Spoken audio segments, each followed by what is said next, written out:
நரசிம்மையா தர்மம் தான் ஜெயிக்கன்னு சொல்லுவிய, இதுதான் தர்மமா? எல்லா தப்பு பண்ண பாவி உள்ள இருக்க, எந்த தப்பு பண்ணாத ஆவி வெளியே இருக்கு. இப்ப நான் உள்ள வர போறேன். அதர்மம் தான் ஜெயிக்கணும்னா என்னை எரிச்சு வெளியே தூக்கி போடு. தர்மம் தான் ஜெயிக்கணும்னா எனக்கு வழிவிட நரசிம்மா, வழிவிட.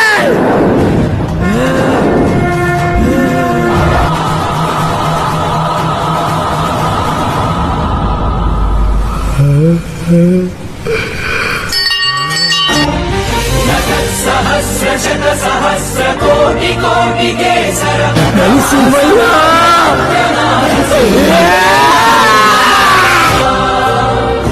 नारसिंह ते नमो नमः।